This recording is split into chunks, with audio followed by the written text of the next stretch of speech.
Open the meeting. Any Second. All those in favor? Aye. All right. Let's have the Pledge of Allegiance.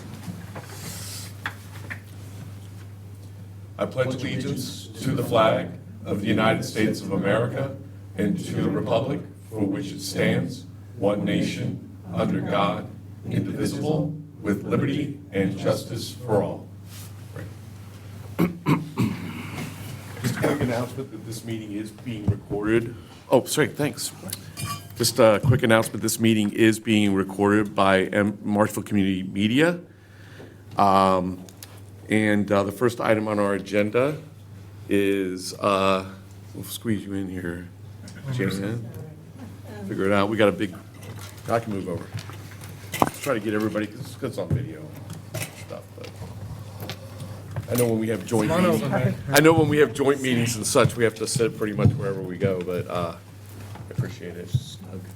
So the first item on our agenda is the presentation of our fiscal year 2027 to 2031 fiscal forecast, which isn't actually the budget, just for everybody watching. I'm sure a lot of you have watched the select board meeting with Charlie presenting this, but he wanted to come and Meg wanted to come, and I wanted to thank them a great amount. I'm sure everyone on our board is also joins me in that they've been working very hard. I mean, Charlie's our interim town administrator, and he has a lot of other things going on, so being able to come up with this and be able to present this for our consideration and thought, and for us to help, create action for the town. And so they're going to present this financial forecast to us, and I'll let you guys take it away. Okay, thanks, everybody. And just in case someone's watching on TV and says Charlie's a little wacky, I'm not feeling great, so we'll do the best I can here. I had my whole family visiting from all over the country, and we all are sharing in this misery together. But anyway, for background purposes for members of the advisory committee, I've been a local government manager in Massachusetts for about 37 years before I retired back in 2016. And then I've been an interim manager in 4 towns. This is my 5th interim assignment. So my only point is I do know local government. All of my career has been in Massachusetts. So this is all I've ever really done. When I did step in, I was lucky enough to have Meg LeMay assisting me and Anne Marie in the assessor's office. And I know these are times when people look at what's wrong, and there are problems in my mind that I'll try to talk about going through. But really, you have the foundation of a really powerful finance team here. And we recently hired a new treasurer-collector, Melissa Morrissey, and Melissa will be starting on January 12th. And Melissa was most recently the town treasurer-collector for the town of Watertown, and many, many years of experience. So you have a really great foundation. Now, the projection that Meg and I put together is like 20% my work and 80% Meg's work. So I think that bears understanding. As I say, I have worked with a lot of town accountants, finance directors in my many years of service, and Meg is very capable and competent, and you should be grateful. So be nice to Meg, because many towns would hire her in a heartbeat. Okay. Now, when I first walked in the door, which was October 27th, I realized, I talked to Peter Moran, and Peter is sort of a contemporary of mine. Peter was your interim town administrator up until your town meeting in October, and Peter has as much experience and knowledge as I do. We've known each other for quite a long time. Peter and I talked quite a bit before I came on board. But I really was immediately concerned, and geez, well, what immediately concerned you? Well, you settled a collective bargaining agreement with the fire department, and I have no grievances with the collective bargaining agreement. It was done in good faith and done properly. but you settled a 3-year contract for $1,000,001, and you used free cash to pay for that, and you had no excess levy capacity. So what does that say to someone like me? It's like, oh man, you're going to start 27, $1,000,001 in the hole, right? So you're starting to dig, and that was sort of a first warning sign. And then I met with Meg relatively soon after I arrived, started talking about setting the recap sheet for document for your taxes for the current fiscal year. And I understand that Peter Moran delayed your annual town meeting to make some adjustments to your financial plan. So Peter, had there were some warning signs. And then when I met with Meg and Anne Marie, they were working on the recap sheet, they reduced local receipts even further.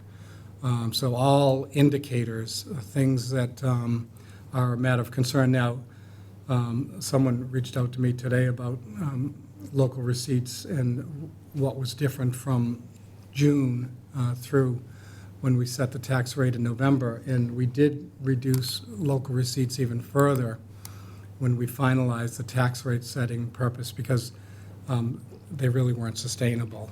Now, thank goodness you had tremendous new growth. Usually your new growth is in the $600,000 to $700,000 range, and I think your new growth was $1.2 million. So, that was a godsend, honestly. You might have had to go back and open up a town meeting to deal with the conditions that you were facing. So maybe I'll just, I don't want to go into any more detail. I'd rather have a lot of questions, but I would say that there were a number of, issues that sort of popped out. Now, by the way, whenever I've worked, we've always tried to develop a 5-year revenue and expenditure forecast. And, we want to look backwards to look at trends, right? And that we're very particular about that for local receipts in particular. And then we want to project out 5 years to look at expenditure patterns and see what the dynamics are. And that's what we've tried to do in this document. And this is a document that usually I would work with someone like Meg for 4 or 5 months to really refine it, and we did it in really, 6 to 8 weeks. So I would say that you should look at this as a document that has a good basis to it. We tried to use the format that the town of Marshfield has used in the past, so there was some continuity as your public looked at it. My preference is that when you hire a new town administrator, that they transition to the model that the state uses, the Department of Revenue uses. There's a boilerplate available online. It has, I think, better analytics. But as I say, we didn't want to change too much too quickly. But this is what we did, I think, is pretty good. We've made a bunch of assumptions right now that will change over time. And when I look at the major assumptions that I wanted to talk about is in state aid. Now, we just assume level-funded state aid. We'll know better probably by the end of January or the first week in February what the governor is using for state aid. And that this is going to be a living document. And every couple of weeks, we'll refresh it and update it and forward it to the select board and to the advisory board. And so once, my contract ends on January 20th, but I suspect I might be around a little longer. We're working on some of those details. If I am around, which I think I might be, Meg and I will work to update this and refresh it and give it to the advisory board and the select board probably every other week. So anyway, state aid, we're waiting for those numbers. I do think there'll be some modest growth in state aid. Local receipts has really been a huge problem. I touched upon that at the beginning of the meeting. And if you really look at the detail in local receipts, is you sort of like used all the food sources in the cupboard, and you used 100% of your revenues and more. You were using one-time revenues. for operating costs. These are all things that, me as a long-term local manager, I wouldn't do. Because, if you look over that horizon, if you look at your trending over 5 years, it's really the best practice for local government, and it's relatively easy to do. So anyway, we have reduced local receipts by about $647,000. And what I really would, my perspective always on local receipts is I would take my actuals, I would subtract one-time costs. You had some one-time revenues, some FEMA reimbursements for storm damages. You don't want to include those because they only happen periodically. And I would use 85% of my local receipts. In this document, we're talking about sort of like 95% of our local receipts because we're already doing enough damage on the revenue side that we just can't tolerate anymore at the moment. My recommendation going forward is maybe over a couple of years, you could reduce your reliance on local receipts and try to get, I would prefer at 85%, but if you could get to 90%, I think it's a good practice. Say, hey, why would you want to use only 90% of your local receipts? Because there are situations, motor vehicle excise tax, room occupancy tax, so many situations where local receipts could collapse. And so you don't want to have to cut services to reflect that. And the beauty of underestimating your local receipts, it's going to end up in free cash. So it protects you on the downside, and it does give you an advantage, and your free cash certification will be enhanced going forward. And you can use those for one-time projects, So that's how I handle local receipts. Now, we are a little bit concerned about local receipts for the current fiscal year, but Meg and Peter, before we set the tax rate, did reduce our dependency on local receipts, so they did the right thing for your community. And as I had already mentioned, it was because of new growth that they were able to do that, thank goodness. Now, indirect costs have been a problem, I understand. There's been a conflict between the Board of Public Works. Oh, sorry. Yeah, please, anytime. Vin Falcar. So past, I'm thinking more towards Mike Maresco's time. What was our percentage of local receipts? Were we at 100%, did you say? Well, I don't know if I can answer that right now, but. I don't know the percentage off the top of my head, but I mean, it's pretty, for the initial estimate for 26, it was pretty close to 100%. Yeah. Yeah, I think you were trending towards using more and more local receipts. And I do get it, by the way. When you're trying to put a budget together and maintain services and, sometimes you'll say, okay, I can get by with one more year with doing this. But that's why I say I always like to look at 5 years of revenues, and I try to take. Trend, right? You want to trend. You want to trend, just like you do want it. to be conservative in the trend. Yeah, you really do. Just good business practice. Yeah, so I think that's what happened is there was a momentum to use more and more, and it's kind of hard to back off of that once you finally do it, so. You're right. Thank you. Yes, and please interrupt me anytime. Now, indirect costs have been a matter of concern between the Public Works Commissioners and the town, and Meg did all the work, again, on this particular matter, but you had a very complex formula for deriving what are indirect costs for your enterprise funds, water, sewer, and solid waste. As I say, it was pretty complicated, and that, once again, the Department of Revenue has a model that they recommend that's simple, so simple, I can figure it out. Meg had reformatted your indirect costs plan to reflect the state's manual, and so our indirect costs have come down by about $50,000. I'm rounding here and there. But we think it's a good model to use going forward. It will reduce conflict, and it is supported by the Department of Revenue. Now, we did present that to the DPW staff and one of the commissioners, and then we will be meeting sometime soon with the full Board of Public Works Commissioners just to go over our plan. So I just wanted to mention that there is a slight reduction with the plan that we're using, but I think it's a good model. Now, other financing sources were also another area, and I have a list in my memo of all the other financing sources that we use. You know, you're always sort of analyzing all these revenue categories and trying to look at those and say, what can we use that has continuity and to it and legs to it.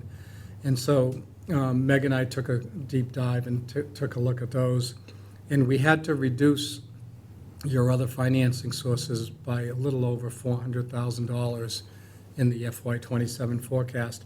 And most of that was in solar revenues, as I recall. And so you've been making money on different solar projects that you have, the police station and other sites in town. And those monies were going into like a reserve, receipts reserve type account. And they had accumulated a balance.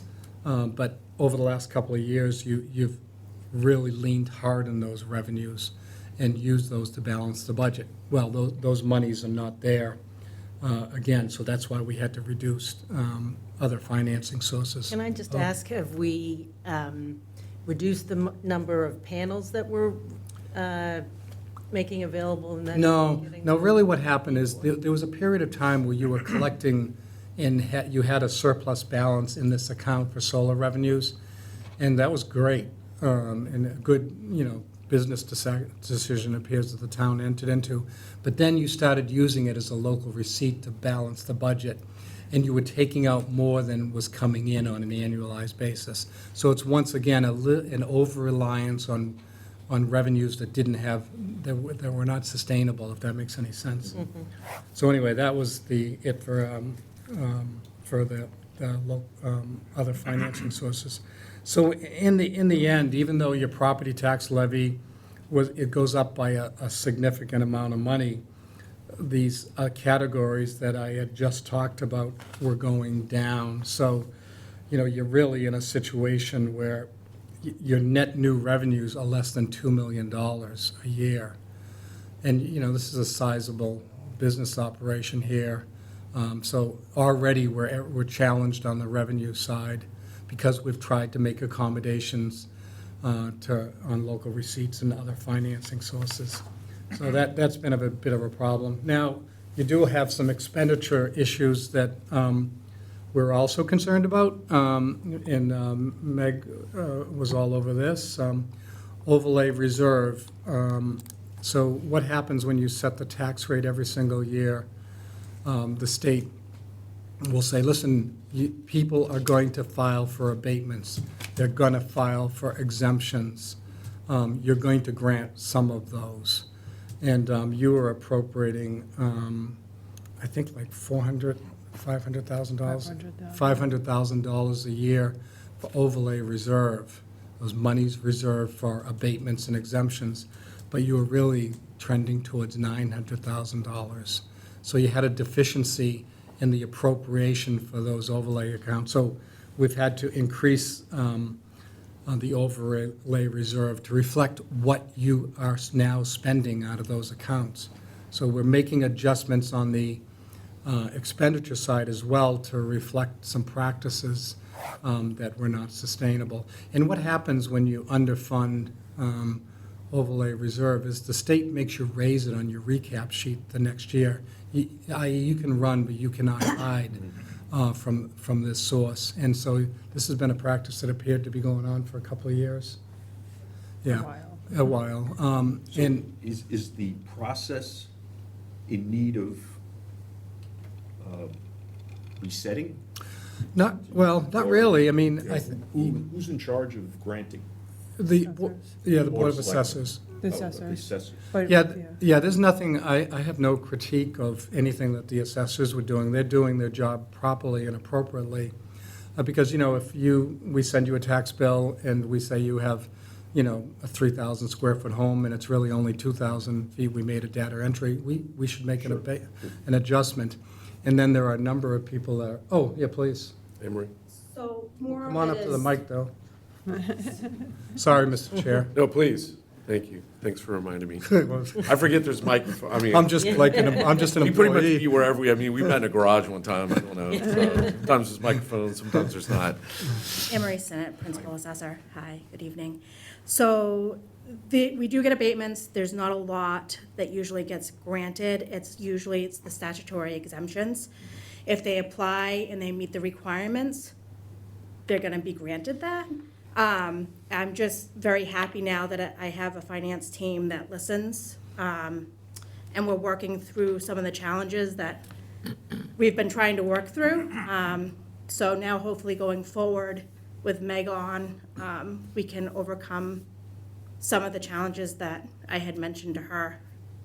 And she noticed when we were doing things. So Anne Marie, the process isn't subjective as much as it is objective, and Correct. when you meet the criteria, you meet the criteria. Correct, and then also we just went in the fall town meeting and granted to double the veterans exemptions. And we have a lot of veterans in town that do receive that, and I think that's like an extra 160,000 that was an addition to. So that 900,000 really factors in that difference plus what we voted in for granting that additional amount.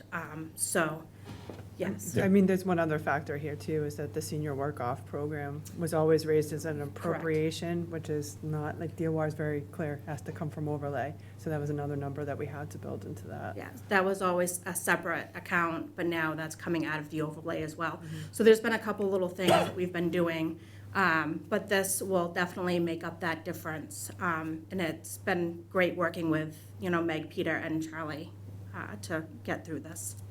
Thank you. Thank you. Okay, I won't talk about excluded debt, but you have a fair amount of excluded debt, and there's nothing wrong with that. It's part of a community that's dealing with their infrastructure needs. I'm going to talk about non-excluded debt later on. Cherry sheet offsets, you receive money from the state, Chapter 70, 8 different aid categories, but you also owe money that is charged to you on the cherry sheet.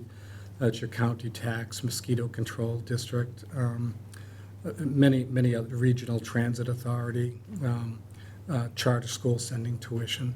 It's a whole host of programs that you get charges. Right now, we've left that level funded. The same thing by the end of January, early February. We're going to get the revenue side from the state, and we'll get the expenditure side from the state, and we'll work it into this living document. So there's nothing unusual there.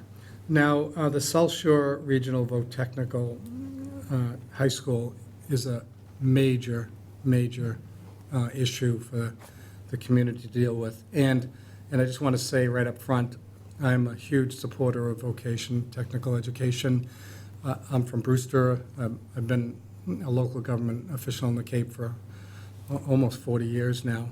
I'm the moderator in Brewster, by the way. But so even though I retired, I kind of keep my finger in stuff. But I also was the chairman of the Cape Cod Tech Vocational Building Committee. We built a new high school about 9 years ago. So it's a great program, terrific need in our communities, and a great opportunity for students who have those interests and skills. However, when I was working on the Voc Tech project in Cape Cod, what I said to my community, Brewster, was, I think it's a great program. I think you should build the high school, but you have to give us the spending authority to pay for it. So that's really the disconnect here, is you have a looming budget crisis with the Cape Cod Tech. Now, right now, you have more and more students enrolling in that system, which is wonderful for those children and their family members, but it comes with a cost. And right now, we've estimated that to be $643,000 in the new budget.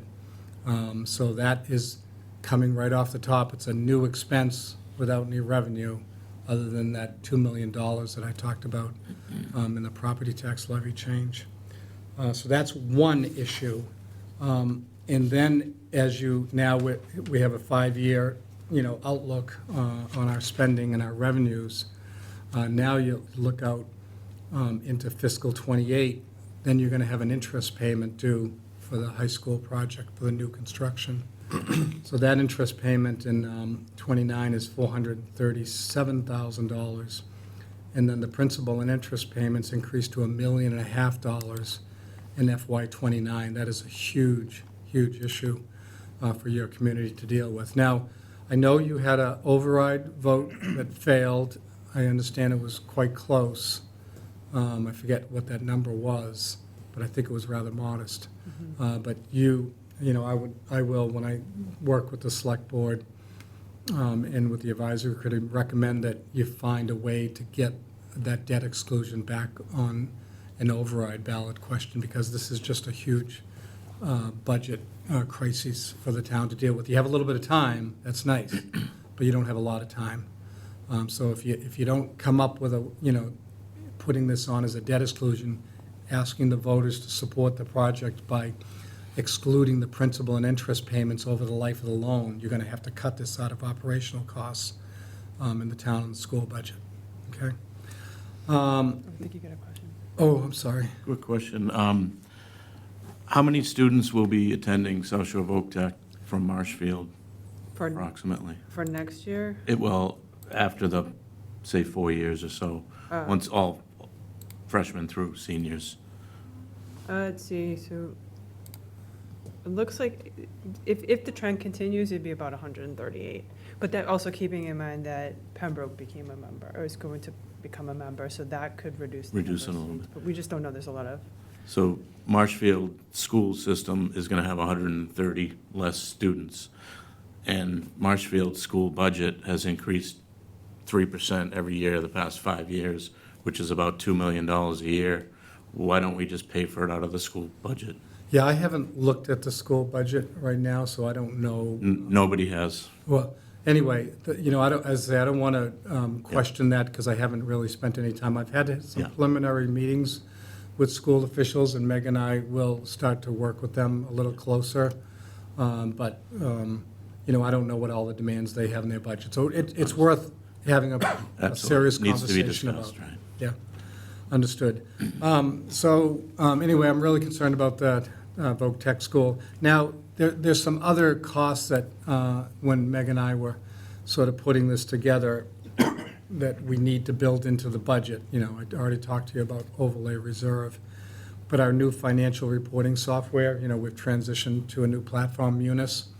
And we've been paying, you had a special appropriation in a warrant article that you've been using for a few years. I don't know how long, Meg might know. say, I don't know when the actual article was, but we went live with Munis in, I think, November of '23. Yeah, I think it was like 21 or 2 that it went through, Yeah, was That voted sound about on. right, yeah, nothing critical about that. But there was implementation, I mean, there was a runway for it, I mean, implementation runway. Yeah, exactly. Before it So- actually went into effect. So you used that article, you exhausted the article, which was the appropriate thing to do. Right. But now you have the annual cost to support the software platforms. That's $300,000. It's not going to go away. It can't go away. So we need to build that into the budget. So that's a new cost of $300,000. I am a little, the facilities budget, it might just be my pet peeve. I might be overreacting to it, but what you sort of have a practice of appropriating about $500,000 or thereabouts at the annual town meeting, and then at the fall town meeting, you supplement that with free cash for the balance of the fiscal year. And, you know, you might have to do that for a while, but my preference is if that happens every year, then it's an operating cost, and it should be built into your operating budget. And that sentiment's been echoed by majority of this board as well. Okay, okay. We agree, Yeah. we agree. Yep. The going back and, you know, saying we gotta grab some free cash, it's a known expense, it's continuing to pop up for everybody's sanity, accounting, everybody else, it should be Yeah. estimated for. Now, let's see, some of these things you might have to trend over time, but anyway, this is why we're talking and working together. Now, non-excluded debt. Charlie, can I ask you a quick question? Of course. That's Wayne. On the financial reporting software, does that software allow you to do, like, I know you're presenting a base case scenario, but does that give you what-if scenarios, like if we want to reduce, say, if real estate goes down 5%, how is that going to affect our tax revenue coming in from, you know, the assessor's office, stuff like that? Does it allow you to program that stuff in there, or? Sorry, in Like I terms of said- cost? Yeah, scenario analysis, so you guys are presenting a base budget. Does it allow you to do a worst-case scenario? Oh, you mean like change the scenarios? If we were fully using the munis budget module, we want, like, that's another thing Charlie mentioned, going to the state revenue forecast, but I think we also want to start using the budget module in munis as well too. I mean, we can, if there are different scenarios, we can cost it out. If Okay. this year, it might be a little bit more labor intensive. Yeah, I mean, more forecasting, you know, Yeah. say, okay, if this happens in the next 3 years, Yeah. what our budget will look like as we. Yeah, and I actually started a revenue forecast, so I have a duplicate of this, that if we wanted to run through different scenarios, we could do that. Okay, thank you. Yeah, we'll talk about the budget process, if it's okay, Mr. Chair, at the end of this. Absolutely. I have some more general concerns about that, and I'd like to let you know what Meg and I would like to do going forward. Anyway, my first meeting, that was a conversation about the new roof project for the Martinson School. And it's a reasonable public policy conversation to have, but why can't we just use free cash to pay for that? Why can't we use our current revenues? And as I said, I was already concerned about your capacity, sort of after a couple of days here, spending time looking at town meeting warrants. And I did spend some time before I arrived as well on your website. But anyway, your non-excluded debt is in the range of almost $3.5 million. So you have a lot of non-excluded debt. Now, it's a testimony to the town to say, listen, let's try to fund these projects within our current capacity. It's really quite okay to have that conversation. But I would say that you have so much, you think about it, if you didn't have any excluded debt, we'd have $3.5 million right now to help the foundation of the operating budget. So I did take a look, sort of a deeper dive, looking at the debt that was issued that's non-excluded. And these are things that I wouldn't exclude as debt. I would develop a capital plan that paid on a pay-as-you-go basis for trucks and medium-sized repairs and projects. Not all of them are problematic, but there's enough there that it makes me uncomfortable. Now, it doesn't matter. These are non-excluded projects. We owe financial institutions for the principal and interest payments, and there's not much option there. But if I work here for a long time, which I won't be because I'm a retired employee and I have a governor how much I can make and how many hours I can work, so I won't be here for a long time. But I think what I would try to do with the non-excluded debt is retire it, and as I retired it, slide half of that money into the operating budget and half of it into the capital budget. And so, and there's some other strategies on the capital side that I'm working on, that we could build up the revenues that are available to support your capital plan, so that you didn't have to go borrow for it. Now, there's some things you have to, but I think a lot of these you shouldn't. And, You're talking retire it as a policy, not necessarily as a balance. as a policy. Okay. Yeah, and it's going to take several years to do it. And we could actually, sometime we could actually come in and go over the long-term debt and sort of talk about that a little bit. So how does that exactly work? I mean, do you buy it off with free cash? No, you just keep paying your mortgage payments, your principal and interest payments. But as you start to the idea is, let's borrow more money to buy a truck, or let's not do that. Let's try to reserve some money and create a capital stabilization fund so that we can pay cash for a lot of these things. So that's sort of what I have going on in my head. Maybe I can work with the capital planning committee over the winter on that in some more detail. I assume the answer to this might be no, because you haven't recommended it, but can we, bring it to a new vote and vote to refinance the non-excluded debt? Well, that's an interesting question. I won't say no. I would say that might be one strategy that we should explore with Department of Revenue and Town Council. Yeah. Yeah, We did talk about it a little bit. It depends on what the terms of our borrowing, so it's, Sure, yeah. so it would be checking in with the financial advisors that manage our debt and then Department of Revenue, so see what they, what the terms were. Yeah, so it's not, Sometimes it's not a more. bad question. I mean, for me, it's like I'm drinking water with a fire hose, right, right now. So I'm a little uncomfortable because there's so much to learn about your community. And, it's an incredible place. And I should have said at the beginning, too, every time I step into these communities, I meet so many wonderful volunteers and a lot of wonderful employees, and you have a lot of those people here that are every single day keeping local government going and are very supportive of what I do or Peter has done as the interim. So, there are problems, but there's a lot of good things that are going on here as well. So, anyway. So, but this is one area where I think this board should have an influence Yeah. with the town meeting. When a town warrant item comes up that asks for debt, we should be very, very careful as to whether we're recommending it or not. Yeah, yeah. And I would say, like, if you go to Brewster and you look at my budget memos for I was there for 29 years. What I would always say to my board is, you want to create a new program? Get an override. If you want new staffing, get an override. If you want to borrow money for equipment, facilities, get a debt exclusion.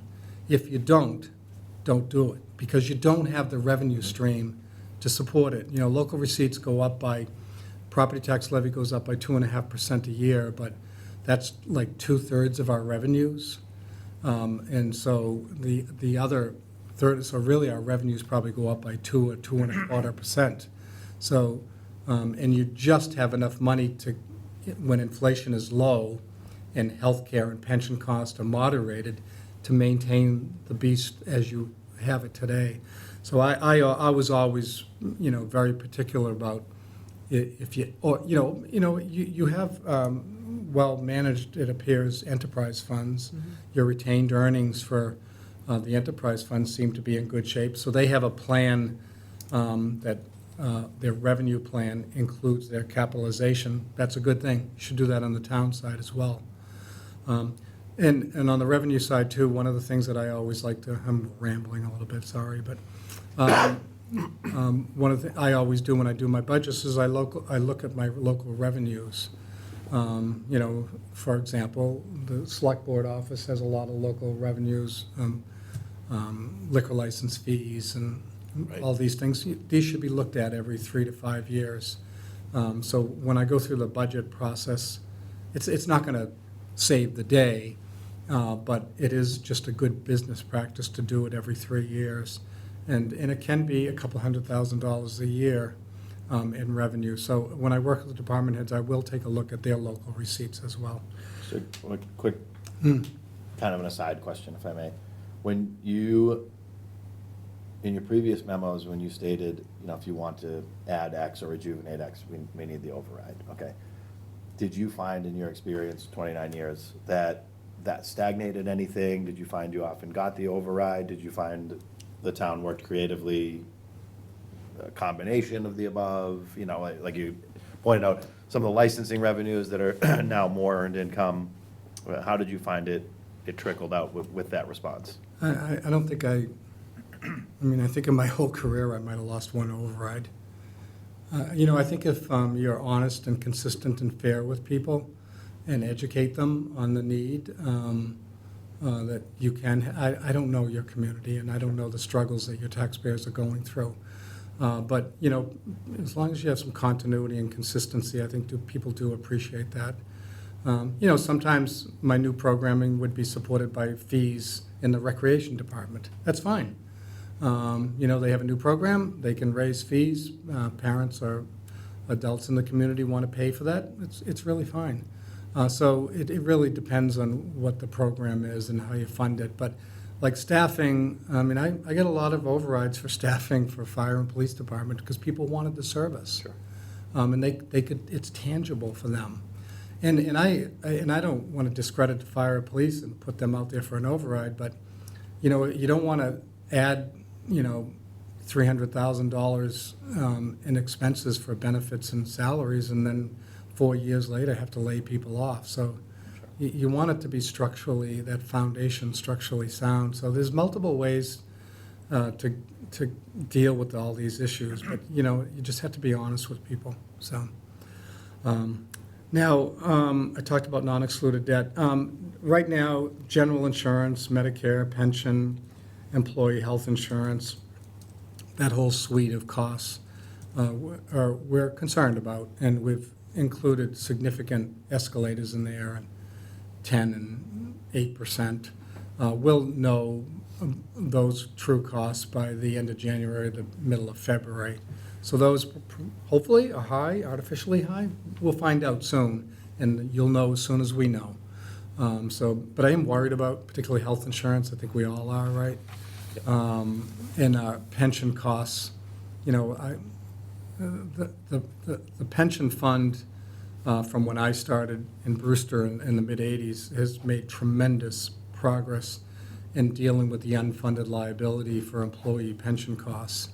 But it's really the unfunded liability from the past. The employees of today pay a significant part of their pay into the pension reserve account. And modern-day employees pay 75% of their pension costs through their own contributions to the pension system. But it's the unfunded liability for 50 years prior to that that is the pension reform law is trying to deal with. And they've made really good progress. Most of the pension systems, I haven't had a chance to look at yours yet, have funded almost anywhere between 75 and 95% of the unfunded liability. Sometime when I come back to see you, I will get a copy of that pension report and analyze that. So, but it still has 8 or 9 more years to go. The goal is to have it fully funded by 2031, but it doesn't need to be fully funded until 2040. Yeah. So, a lot of progress is made, and we can maybe talk about that separately. So, can I ask one question on the pension? Yeah. That 10% you're using, is that the discount rate you're using, or is it? No, that's just what I think our assessment from Plymouth County. Plymouth County is going to increase by, It's been historically increasing about 10% every year. yeah. Because it's not only paying the cost, our smaller share of current employees, but still catching up on that huge backlog. Even when I was working, I was paying, I think, 11% into the pension system as an employee. I think employees now are 13% or something. And when I first started working, employees were paying 5%. So it was nowhere near, and the towns weren't putting any money into it. It was just, it's all as you pay-as-you-go system. It was close to bankrupt. Anyway, maybe we could talk about that separately sometime. It's worth, it is a success story, but there is a little more pain to go before we get to a powerful place on. And all of the Massachusetts municipalities are dealing with the same issue and making good progress, but there's still work to be done. Anyway, we'll get an assessment from them soon. So anyway, I think, as I say, when Meg and I ran this projection, we look at an overall deficit of about $4.5 million. I told you all of the areas that we'll update as we go along. Hopefully, there'll be some improvements. Almost all of our collective bargaining agreements up for negotiations for July 1st, 2026. So, we will be entering into negotiations with all unions. We have a legal obligation to do that, and we'll honor that. But I just wanted to give you a real rough and dirty number. A 1% raise for all your employees is about $750,000. So if you want to just something quick and dirty, say if I say it's a 3% increase for everybody, it's almost $2.5 million. All right, so I just wanted to give you that.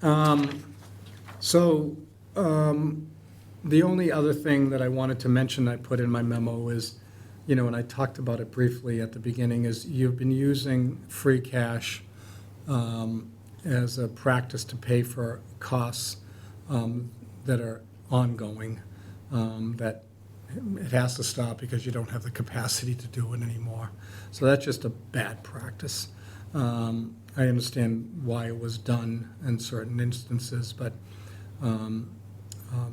once you do that, you've got to come up with a multi-year plan to satisfy that in your financial projection.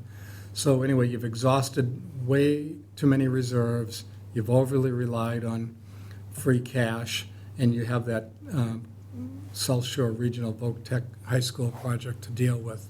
So those are the critical job functions for the advisory committee and the select board as we go through the winter. And as I say, anytime you have any questions, just send me an email or give me a call, or Meg, and we'd be glad to help out, and we'll always be willing to come back to your meetings if you think it is important. Anything else I've forgotten, Meg? No, I think that covers everything. All right, thanks for that. Any questions, specific questions, or anything you'd like to, anybody have? You said you had some additional meetings with each of the departments. Oh, thank you. Yeah, see, there you go. So one of the things that the budgetary process has sort of been maybe a sort of top-down driven, you know. So we're going to have a more inclusive process. We're already setting up meetings with our department heads, because I want to know from them what they need to operate their budget for the next fiscal year. And there are a lot of costs that, and I think the budget document is going to be a little confusing, because we're going to really try to develop a budget that, you know, loads those costs for those departments into the appropriate categories and organizations. So it might be a little difficult to understand, but Meg and I have spent a lot of time talking about this. You have a lot of supplemental appropriations.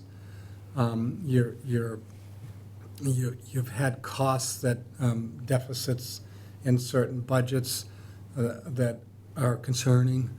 So we're really going to try to construct a budget and present it to the select board and to the advisory board that really loads those costs into the right pews and reflects their true operational needs.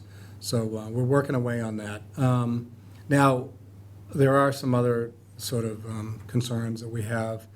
We're worried about the current fiscal year operating budget. Meg and I will, you know, once we get through January 1st, we'll really start to analyze current appropriations, because your free cash is, I think, was $6,300,000 or something. You spent 2.8 maybe? 2.5, I think. 2.5 at your special town meeting. Free cash, we'll have to use some free cash in the spring, but we want to make sure we maintain some money in there. And I frankly, it's public information, I have a bill, it was on my desk when I arrived, but I have a bill for unpaid unemployment expenses that is closing in on $700,000 that has existed for several years. We're going to have to satisfy this bill to the Commonwealth of Mass. I am trying to do some background research on it. There is quite a bit of money in penalties and interests. I'm going to see if I can get some assistance with that, but that's what I mean. We're going to have to pay this invoice one way or the other, or the state will probably take it off our Cherry sheet. cherry sheet in the end. We Yeah. can't allow that to happen. And there are other operational costs that Meg is reviewing. We'll give you an update once we feel more comfortable with that. Now, one of the things we'll probably try to do is analyze surpluses and deficiencies and try to balance those. And there might be some other strategies we use that I don't want to talk about right now for the current fiscal year. But as I said, the forecast thing was really bothering both of us, and we really needed to get to the point where we could explain this to the select board and to the advisory board. It's been sort of all hands on deck.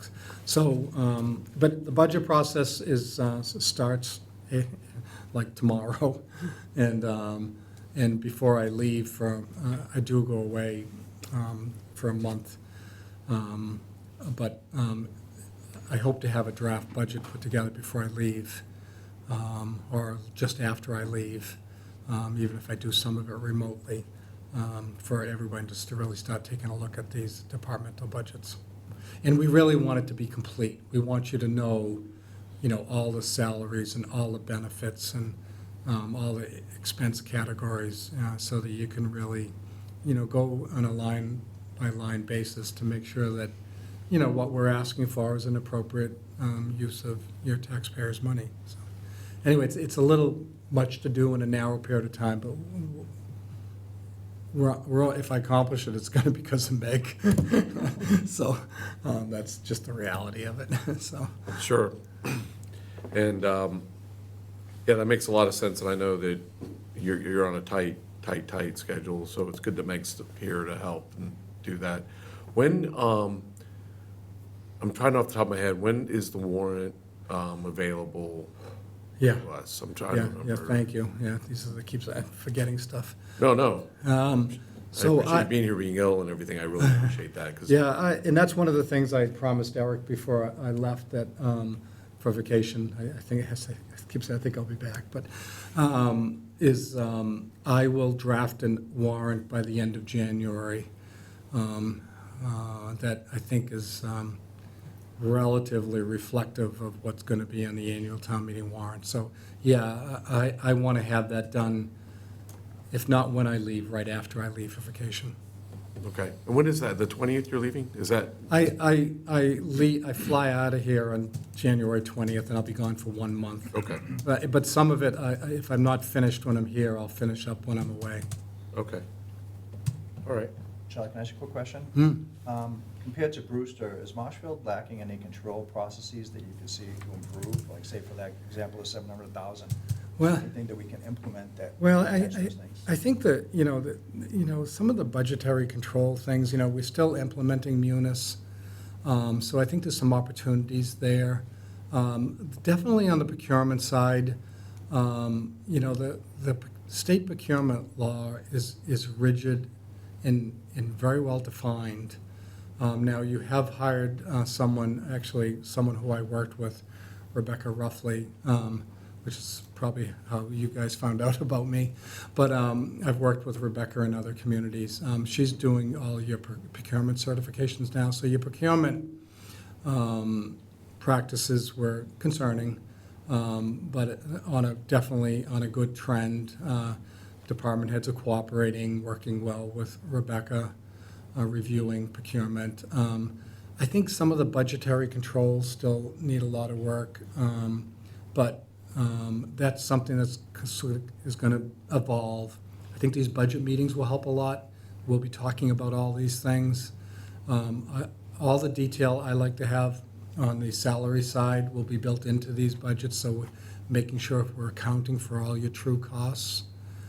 So, we're not going to get to perfect, but we could sort of get to a place where you're trending to, sort of best practices for municipal finance. Capital planning needs, capital financing needs some work. I already talked about that briefly. But it's not rocket science, what we do. It's more of a discipline and good policies and practices that we follow, right? Yeah. It is manageable. I know this is like the worst of times, right? We tell you you have this deficit, and I dread being in these places. And as I've talked to Meg and some of the finance people, back in the early 90s, I did have to even in Brewster lay off 4 or 5 people during a very bad financial crisis. And I swore I would never put myself or my community in that position again. And I was very deliberate and precise on these practices. I also had a great finance director that I worked with my whole career there. And so, these are things that are not totally avoidable, but can be managed to a degree that I think could give your community confidence going forward that that you're following best practices, and we're presenting information to the advisory board. You're the eyes and ears of the community to make sure people like Meg and I and the staff are doing things in a proper manner. So, as I say, this financial document is good enough for now, but it could be improved significantly next year. And then that's what I always used to like. I would always work on my financial forecast in the summer. And the town accountant, finance director was always busy closing out the books and setting up the new chart of accounts and getting the tax rate set. And the minute in my case, she, Lisa, was finished with all that, I'd be like right at her door saying, okay, fix all my mistakes in my financial forecast, because I was sort of like 90% accurate, So those are the things that we want to do in early fall, and so we can have a preliminary conversation before we start the budget process. We're late now, but we'll do the best we can. Your town meeting's a little early. It's still fine. Thanks, Charlie, Meg. I just want to say, I think this memo that you all put together is a wonderful lens for us, this board, to look at these upcoming budget meetings and make really involved decisions based on some of the things you've laid out. I did make a note that you touched on some of the things we should improve. You wanted to see a couple more budget control, a little bit more budget control. And I don't want to put you on the spot now, but as we continue to have those meetings and flesh out the nuts and bolts budget, I'd love to hear some of both of you, your ideas on what that would look like and how we can implement or adhere to those systems as we start to make recommendations as well. Yeah, you spend a lot of money in Munis, and there's capacity in that system. We should use that capacity, right? Yeah, that tends to seem, for my professional life, that tends to be a theme, to invest in tools, tools that were supposed to make your life maybe not easier, but at least build more structure and process, and then it's not, it gets used, but it doesn't get used to its full capacity, or it doesn't get used at all. So when I hear Meg say, and Scott asked a really good question, like, can we do some scenarios, the best case, worst case, scenarios and before they actually happen, and we're not really using that model. I mean, using models is a great way to check things out without any injury, so. Yeah, think about like the debt exclusion for the Marsden Roof School project, right? So Right. when, hey, can we use free cash? Well, we could, even with what we kind of developed today, we could run a scenario on that, and it on the outlying years, it wouldn't be pretty immediately. Right. And that's what people need to know, right? Right, give them the tools, the information they need to make an educated decision on how they want to vote. And Yeah. that's really a big part of this, so. Yeah, exactly. Anything else? Yeah, I just want to make sure I understand it, and doing math on the fly is a bad strategy, but I'm going to try.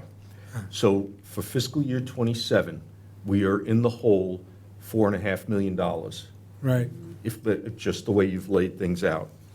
And if we negotiate all of our contracts for our union employees at a 2% raise, which is modest, that would add another $1.5 million to that debt. So that would be a $6 million, $6 million hole that we'd have to dig out from under. Yeah, yeah, it's about it. Now, remember, that's assuming no growth in state aid, and it's assuming high costs for a number of expense categories, so you want to condition upon that. And the thing to add there is that we strictly took the existing numbers for this year, and then I took like personnel and did like a 1%. And as we go through this budget process, because this is new for both me and Charlie, because I wasn't involved last year, we're going to look at the salaries and break it down into all the categories. But it should be said that contractually, a lot of employees get a step. That's not even in this number. I mean, a step, and then there's a COLA. So is the strategy for your budget meetings to levelize everyone at a reduction, or at least a stable? I always like to put my initial budget together so I can say to the community, if you value the service level you're getting today, how much does that cost? So I really want to know what the true cost of operation is. Now, once we do that, then someone may say, well, that is not affordable, that's not doable, we want you to modify that budget to reflect some other number, and we'll have the capacity to do that. And then, but we would then say to you, well, geez, if we reduced, let's say, the town's budget by $1 million, you know, what does that mean to services? So we want it to be sort of a process, kind of a conversation. Yeah, let's face it, I'm concerned about your budget. I'm not going to sugarcoat that, Of course. you know, so. Have we ever faced a $6 million hole to dig out from under? I don't remember ever hearing.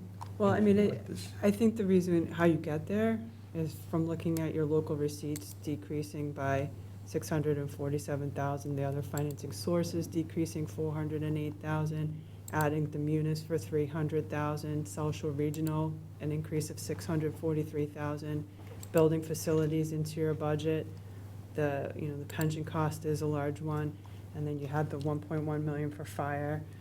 The 4.5 million includes taking that 640 that was given to the school department from free cash, building that into the budget, so you add all those things in. Yeah, without income to pay for it. I mean, at the end of the day, that's it, right? We have more money being paid out than money coming in, and that's how you get in it. Yeah, it's like you know, every town, right, faces certain critical decisions or problems that they're faced with, but you just got a whole bunch of them all colliding together. Perfect storm. It really is, yeah.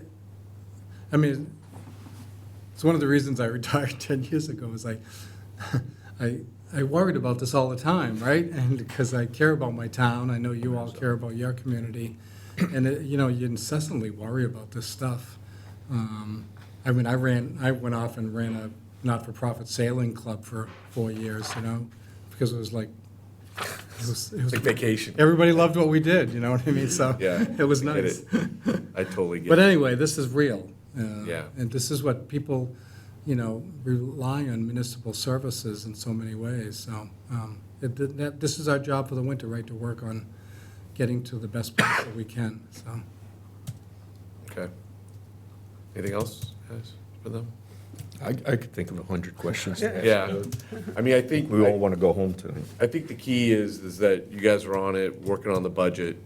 I mean, you know, the charter says that we need to have a joint meeting by the 31st, so we need to have a budget to be able to meet about that. So that's kind of where the shot clock is a little bit. And then, obviously, we want to be able to have the warrant as well to see what the requests are. So, you know, as you know, we'll individually, we have individual members will work with different departments and talk to them.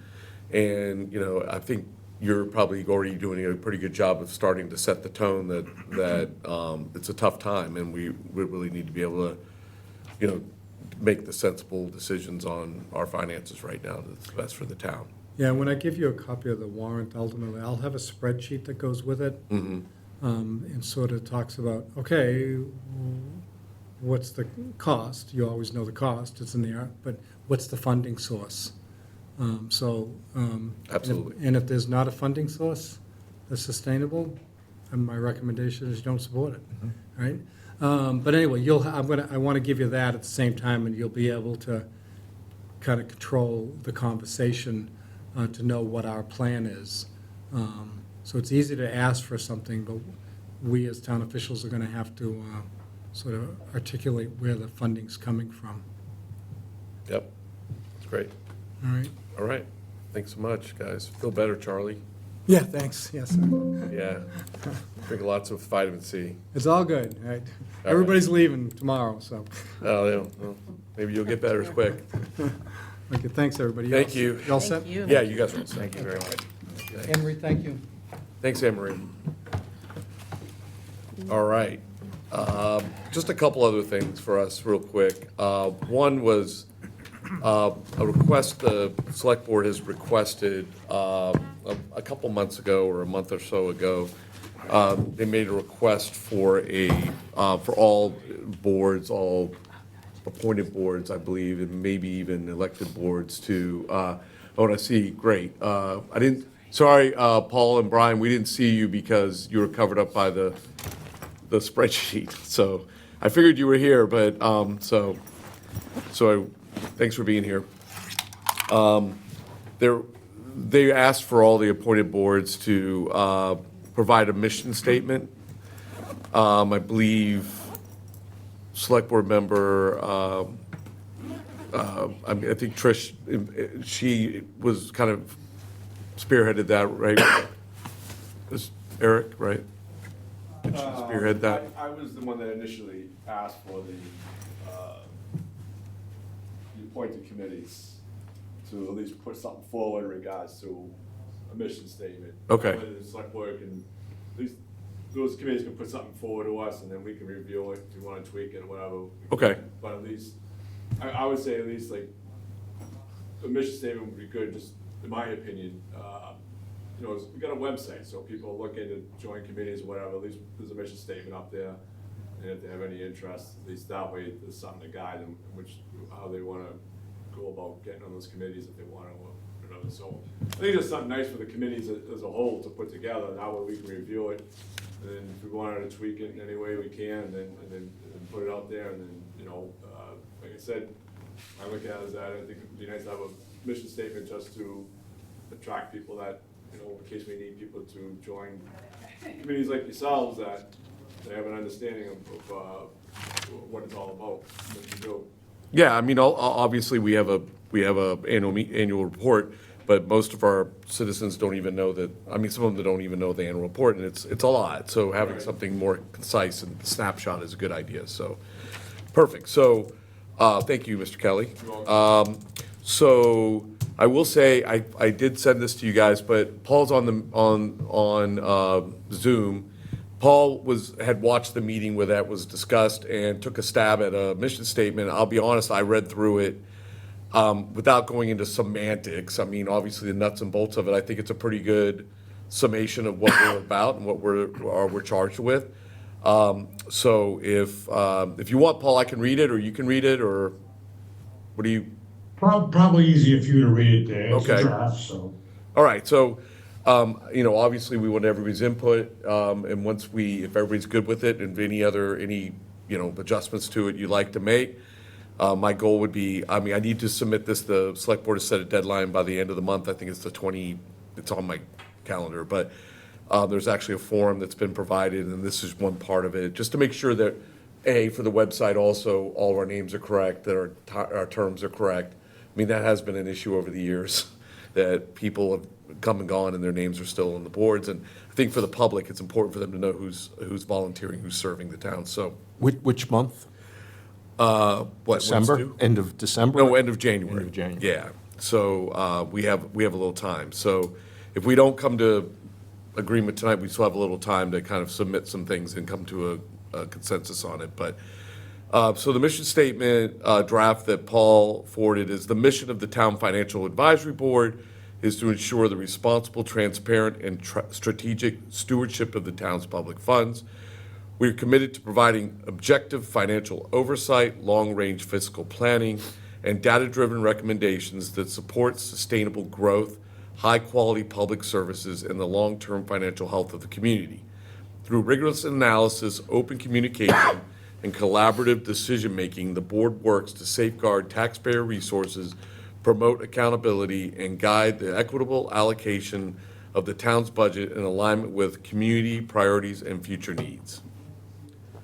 So, I open the floor to any comment, any recommendations, any kind of changes that people would want to make on it. Yours is just, And I meant to print this out for everybody, and I forgot to do it. I wasn't near my computer part of the day, so I apologize for that, because it makes it easier.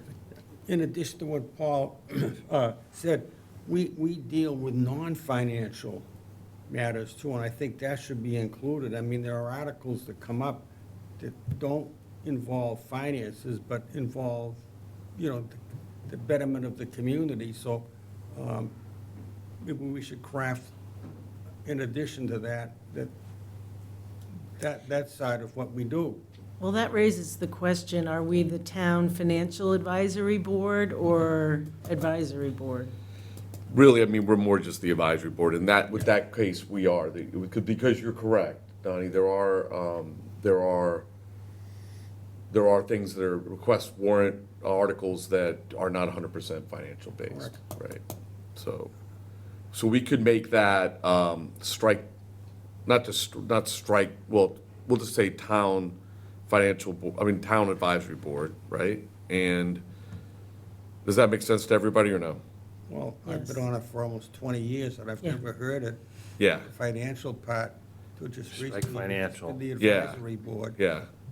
And, that Can I- we to make also- recommendations. where is it? To also, I got it here if you want me to. No, I have it, I'm trying to find it. I got so much stuff open on my computer. Also in the vein of what Don said, so the first sentence, and the strategic stewardship of the town's public funds.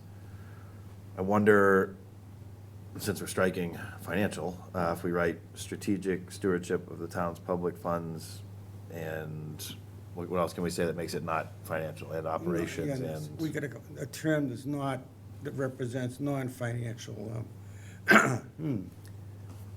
Well, feels like it should be related to the warrants in some sense, right? Because that's basically what we're doing, is reviewing the budget and then all the things that are brought to the town meetings. I mean, there are a lot of articles that come up that are not financial, that we have Right. to make The other thing too, recommendations on. if you just remove financial twice, Well, yeah, town stewardship of the town's public funds, we are committed to provide, we are also, I'm trying something, so don't follow me in case this Yeah. goes haywire. Mr. Kelly? I just wanted to say that, I don't know the initial statement that you put forward, but maybe your best bet, if you haven't done it, was maybe go through the charter and see what the charter has in there for language. I did go through the charter, I mean, obviously, read the charter. It really doesn't have, it's not very detailed for the advisory board as far as I see. Really? Right? I'm pretty sure, let me look at it. I can look at it real quick while we're here. But, I mean, another option, instead of us hashing it out here, is, where is it? I have it somewhere. While you're looking at, can I ask a Absolutely. process question? So I mean, we're gonna put something forward to the select board, the select board's ultimately gonna edit it and approve Well, it. maybe, it all depends what. Yeah, but you could. Yeah, I mean, like, We're you submitting it know, to you guys, are right? having a good conversation on it and like saying, you know, all right, maybe we shouldn't add that, maybe we should delete this. So I mean, the whole thing is that you guys can put forward something where us three could be all happy with it and that'll be the end of it, you know, so I mean. Understood. I'm just appreciative that you guys are taking it up and having a conversation and putting some thought into it, so. Well, I think it's important. I mean, I would never want to put anything out that represents me or our committee without it being something that we all feel good about. Right. That, You know, I'm an old sales guy, so basically your elevator pitch is always something. You should be ready to tell people what you do and who you are without it just being, flippity gibbet stuff. So I think it's important. Not that I'm saying anybody else's is, I'm just saying it's important. So, and we take it pretty seriously, So- at least I do. So just I think we all do. global type comment. This makes it sound like we are a process that oversees the what we do is we recommend to town meeting whether or not to adopt new rules, essentially adopt new spending. We don't control anything. And this makes it sound like we're in control of budgetary restrictions and, the things that the town administrator is in charge of. So, Yeah, I mean, look, here's what it does say. When I said it doesn't say a lot, I mean, it's literally 2 lines, and it's, the advisory board shall investigate and consider all articles in the warrant to be brought before the town and shall report and advise on such articles at town meeting. The advisory board shall consider short and long-range financial impacts, including both revenue and expenses to ensure financial stability. But I also think that yes, that is what we do. That is our nuts and bolts. But we also are responsible for, one of the reasons I believe, and, I'm always open, but Charlie wants to, and Meg wanted to start with us and the select board, because he wants us to make sure we understand where we are financially and helps us look for opportunities and also possible issues that could arise in the long-term planning of this town, that we can make recommendations to the overall budget as well. I mean, I think that's a big part of it, right? Absolutely, but But- that's not here. Right, right. There's nothing, So I mean, honestly, is this enough? I think it's too long. I think it could be shortened, frankly. Oh, I thought I'm talking about what's in the, what's, I'd start with what the charter or there's actually, a bylaw that governs what we're supposed to do. You start with that. Right. And you branch out as necessary from that. yeah, absolutely. And I do think, and Paul's on the call, Paul, you can chime in here. I do think it's good in a mission statement, our mission, this is our charge, this is what we're assigned based on the charter. But this is also our mission, in my mind, your mission, if you choose to accept it, right, is that you're going to do this. And then the data-driven, basically what Paul, I think, is saying here is that we're making recommendations based on data, and that, high-quality public service, long-term financial health, that we're doing rigorous analysis. Maybe it's not necessarily specific to all those things because it's pigeonhole, it's specific, it's very specific. But I do think we're doing rigorous analysis, open communication, and collaborative decision-making. I think that's kind of the way we operate, right? At least that's what we should be doing. And we're working to safeguard taxpayer resources, not necessarily financial resources, to Donnie's point, and promote accountability in the town and guide, But I think there's a lot of good in here. Sure. Does it make sense to have everyone kind of go back, take a look at it, and then just submit to me what they think should be, kind of bring that together and send it out and to make sure, instead of, Want to table it? sitting here hashing it out? Or does that make more sense? Chris, why don't you put something together, send it to us, Okay, and then we'll look at it, and you put the basis out, and Okay. then we can modify it if we think it needs to be, or, yeah, but I mean, what I said, for example, the CPC articles, that funding is already approved. right, Sometimes, we make recommendations to the town, whether they should accept that this is like a non-financial thing, but we also do a lot of stuff like that. right. Right, and a lot of our recommendations are based on communication with the leadership of those departments and they're making not sure. financial, everything isn't financial. Right, that's true. Okay. Is that, We're looking out for the town, we love the town, we live here, and we want to see it a better place. absolutely. How does that sound? Mr. Kelly? I was just thinking, especially when you guys have conversed on it, but it's kind of your customary practice, especially when town meetings are coming up, is that you delegate your members to certain departments. We do. So I was gonna say, add that in there to your mission statement as well, and, maybe you can Yeah, expand upon from there. yeah. We do that, but you're right. Maybe it should be encompassed into the mission statement as well, just because. I have a comment, but Ben is right. That was a little wordy, but a mission statement is in paragraphs. Right. Like I said, it's elevator state, it's elevator pitch. Right, so we shouldn't be mentioning that we're gonna handle different departments and get into the weeds of the details there. All right. And the only other point I was gonna make, it's been a while since I sent that out, but I Yeah. believe the reason I used a financial term was during some research, I found that most advisory boards are called town financial advisory boards. Right. Well, that might be the same, they might have the same non-financial duties as us, but it seemed like to me the majority of advisory boards were named financial advisory boards. So that's why I put that in there, and that's why we're debating. Yeah, Not that, I wouldn't make it any longer, if anything, I'd shorten it up. yeah. But it's not, we're not writing, detailed description of what we do. Right. It's a snapshot of what we are.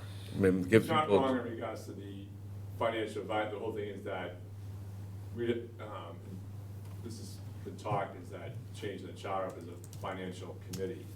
Yeah, that's, Changing it from advisory board, so the thing is that, right now under the charter, it's an advisory committee or advisory board. right. But maybe, sometime maybe in the near future, if we decide to get into the charter, we may transition from an advisory to a financial committee. And I think that's where Paul's at, because I agree, when, I spent time looking at other boards, other towns, and there is actually, a couple towns have financial committee, like handbooks, basically. They say this is what the different scenarios that you operate in. And so for new members and things like that, and they make that available to people. And I think that's also part of the recruitment process, that if someone's wanting to get involved, this is the kind of thing you'll be dealing with. This is something you're into. Are you comfortable with this? Or is this something you think you can make a contribution to? So I think that is the way it is, and that is, you're right, Paul, that is, it is a financial committee or board, so, but. So I have a suggestion, why don't we table it like someone else suggested and submit, each submit something to you? Yeah. We can go from there. And then, yeah. I'd recommend, and this may not be popular, but just going to DuckDuckGo AI chat, using the town bylaws, design a mission statement for the Marshfield, Massachusetts Advisory Board, and within a nanosecond, out it spit. Hey, you know what, I don't And think. it may be a good place to I start. honestly, I'm not opposed to having a chatbot have some input, because they're pulling from a lot of places, and We you can never look know. at it. We can, yeah, that's a good idea. I- And then we can modify that. I'll take a picture of this and Not send it out. bad. It's actually pretty good. All right, I'm so a it's big always, fan of mission statements. might as well let AI, At least get us do something started. good, instead of make fake pictures of polar bears. And it is shorter, Paul, so, Okay. Well, I gotta admit, there's some AI in mine as well. yeah. Yeah, well, listen, it wouldn't be the first time anybody used technology to improve things or tried to improve things, so. All right, so let's table it for now. Again, we do have a deadline. If you can, and I know the holiday is right around the corner, there's a lot going on, I know that, but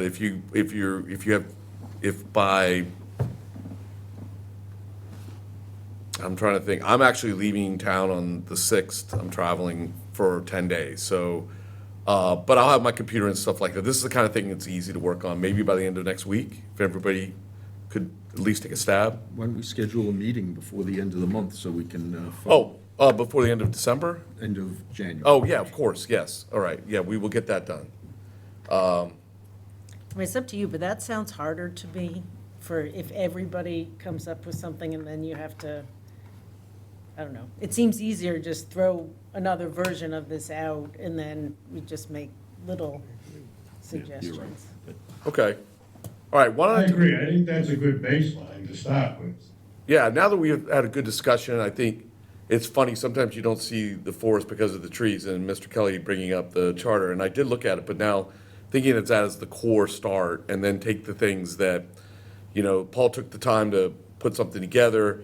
Obviously, if you just feel so compelled, you can shoot me a note. It's like, I think this should be part of it, that's fine, but I'm gonna take a stab at something, shoot it out to everybody as a draft, then, work into it, and then we'll do another meeting before the deadline and vote on it, and that way everyone has skin in the game on it. And it represents how you want to be represented moving forward. Sound good? Very good. All right, cool. All right, last thing I had was, a few people or a couple people over time had said, we were kind of in a big hurry for fall town meeting, and it was a real scramble to get things assigned out and meet with departments. We're not gonna have that issue going into the April town meeting. We have plenty of time. As you heard, the budget will be ready before the end of the month, and then also we should be able to have the warrant too, but even prior to the warrant, if everyone knows what departments they're working with or meeting with, you can feel free to go ahead and make yourself, if you haven't already been working with those departments, make yourself known, make yourself, hey, I'm continuing to be your liaison from the advisory board. Want to set up some one-on-one time with you, either through Zoom or in person, and chat about and even ask them, what are you planning to put forward to the warrant, right? We used to do that all the time for capital budget. When I was a capital budget, we would ask people, what do you, kind of like, in the next few years, what are your big needs? Because need was never an issue. Need was always, we got it, there was need, but kind of what Charlie said, how are you gonna pay for it, right? What's the funding source? So that was really important. So I want to kind of just go through this. I don't know if I have it completely right. Also, there were people that, I think, a few of you were on advisory board for a while. I know Peter and I are really new. You two guys are new. Donnie's the newest. Kidding. When I came on. Donnie knows, I think, Donnie, you were on advisory before there were like computers and stuff, weren't you? I was Cell there, phone. yeah. Pretty close. I mean, we were like, not like we are I've now. lived here since 1950, so. That's with no AI, for sure. So just want to make sure everybody is working with, anybody feels strongly about a department. I really want to leave it up to you guys on who wants to work with who, and just trust that if you accept it, that you're going to meet with them and be able to come back to us and give us the data that we need to make an educated vote on the warrant. So I'm going to go through these. If I have it wrong, tell me. If you have compelling need or a compelling interest, let me know, and you can decide who's really. And another thing we decided last time too, multiple members can be involved. Maybe one isn't available for a question or wants to find out even more. And two, I think most of us, a couple of these departments have two people, and it's good to go in maybe two at a time or vote, have some individual time with those department heads. So everybody agree? Yeah, that's fine. I also have, if we want to hear it, Yeah. the list of what we did last year. It's only relevant to the extent there's not so many of us that were on Right, it, you guys but were at kind least you kind of of scrambling, know a lot what- of work, right? Yeah, we were. Yeah, it was a lot. Yes. Yeah, Yeah. okay. Because I know when you guys met in the fall, you had suggested that I was doing most of the financial stuff, but it actually was Brian. Oh. Yeah. Okay. Yeah, he was accounting assessors, treasurers, et cetera. And I was due, so Rick had me help with police, fire, and school. Okay, And then Donnie and Paul did DPW, highway, maintenance, all that kind of stuff. okay.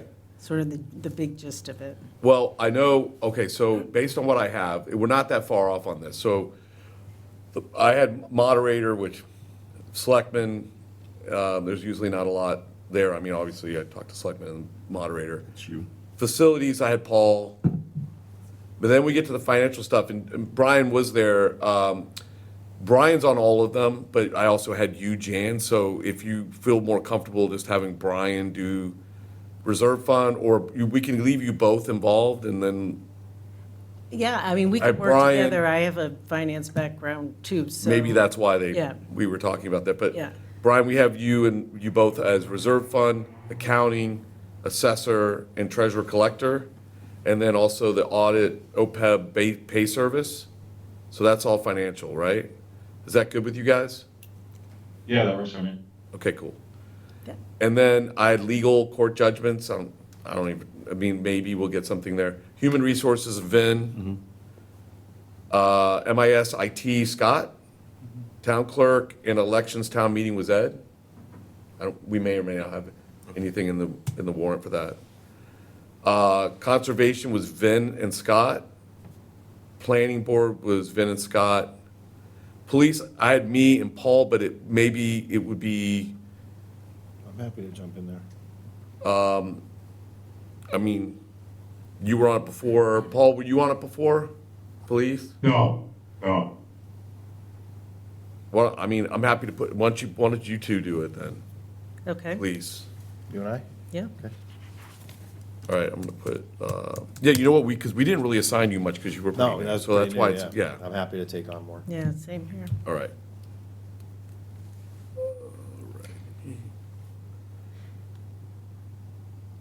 I do have a particular interest in the legal, but I don't want to steal it. And where? As you should, as you should. And where? Legal. Oh, okay, well, of course, you should. All right. Fire, I had me and Paul, but, I mean, were you working with fire as well? Yeah, but that's okay. I mean, the reason they have me is I know Chief pretty well. I mean, but it's not that big a deal. Everyone should know the chiefs. It's like, fine. All right, well, we can leave fire with me and Paul. Vin, I had you building zoning, Vin and Peter on building zoning together. Had me in the crazy, I know there's been so many, sealer of weights, Me and you and. Building and zoning, yes. building and zoning, if that's okay. If anybody doesn't agree. No, I like that. Yeah, You I'm know. happy to work with Ed on that. Animal control, I had Ed. Animal inspector, I had Ed. And I'll send this out, okay, just so everybody Oh, knows. yeah, all right, good. Harbor master's Donnie, Yeah. because I know he. Anybody you need backup at all? No? No. Okay. Is got him Donnie right. gonna He's got take his number. police too? It's, I mean, Do the police go with harbor master? it's kind of separate because the harbor master, it's weird because he falls under the police, but DeMayo, Harbor Master DeMayo kind of has his own article request, and so it's good to meet with him independently. Yeah. And he doesn't just, as I say, his are a lot of times with the CPC. It is. And he's Capital. land acquisitions, and he's unbelievable. Yeah, he's great. He's a town treasure.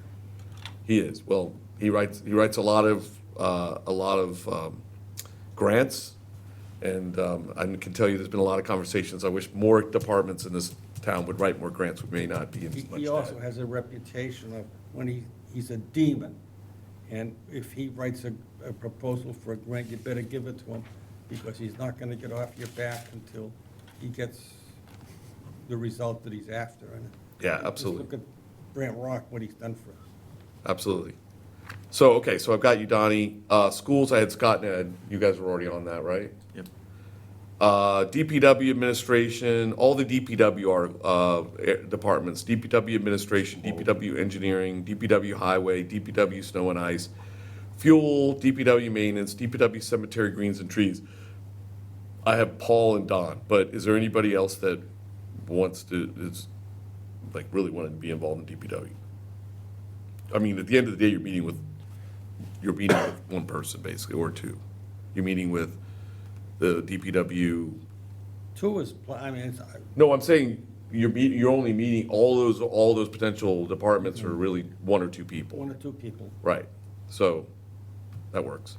Board of Health, I had Jan. Or not. I'm happy to do that if you I don't was want gonna to say, do you it. want any backup? I got I can give it to Peter unless you want it. You don't have all that much, do you? Yeah, so All right, I'll give it to him. let Peter do it. Council on Aging, I had myself. Anyone else interested in Council on Aging? Good. Veterans Services, I had Donnie. Library, I had Jan. Anybody else interested in library? Veterans Memorial kind of goes in with Veterans Services, I had Donnie. Historical Commission is Peter. Clam Flats, Donnie. I don't know.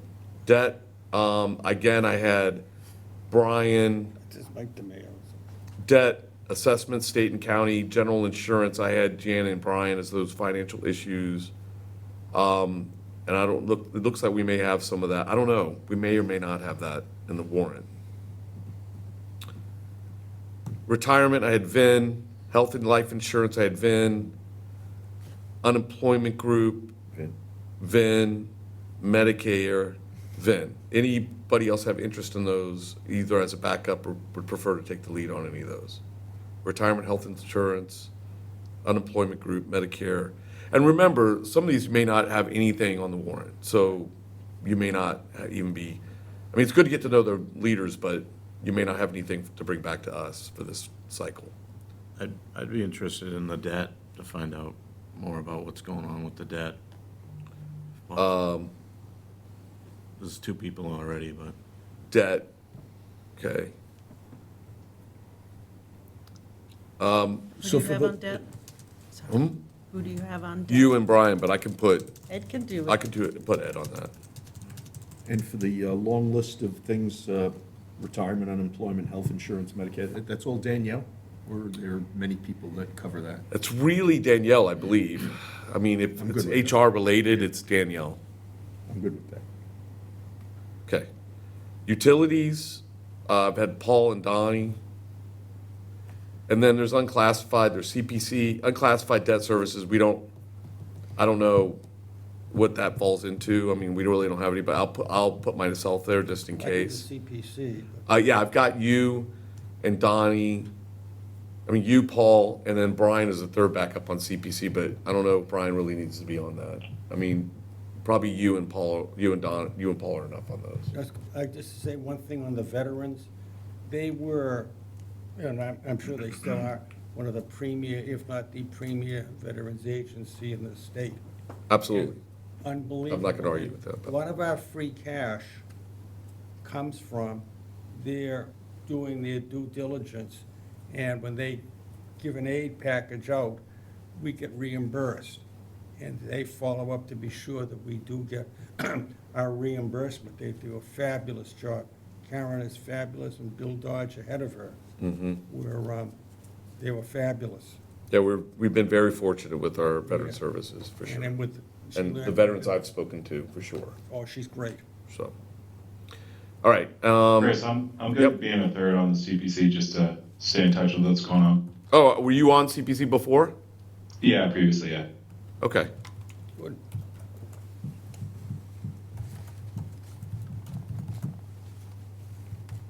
I'm fine with that, if everybody's cool with that. Recreation, I had Scott. Enterprise funds, I had Paul and Don, because that really falls into DPW. And then beaches, I had Ed. And then, we had citizen petitions, because we had them in the fall, but honestly, we don't know if we're gonna have any, so if we do get them, Vin volunteered to meet with the citizen petitioners. That was hard. It's a lot, because they're Backup? very passionate about their citizen petitions, and, you know, You want it's, some backup? I'm happy to give So- Vin some backup, because, all right. yeah, those did eat up. it Quite a is, bit it's a of time lot. and And research. I also am available for that too, if they want to meet with me as well, I'm happy, but, I'm gonna put you guys down. Again, the most important thing is that we have somebody that they know they can go to, and somebody will go to them, especially once the warrant comes out, that they want to be heard, why they're requesting, or what they're requesting, how's it gonna fall into our financing, all of those things, and to be able to make a good, if they can make a good case to us, we would be able to, you know, for the townspeople, it's important, so they would know that we took the time to spend time with them to recommend, so. Yeah. Cool. All right, well, we're gonna have a lot to do in the spring, and I really appreciate you guys all being here holiday week. Anything else for the good of the order? All right, everybody, Happy New Year, and I'm gonna make a motion to adjourn. Can I have a second? Second. All those in favor? Say aye. Any opposed? All right, thanks, everybody. Good night.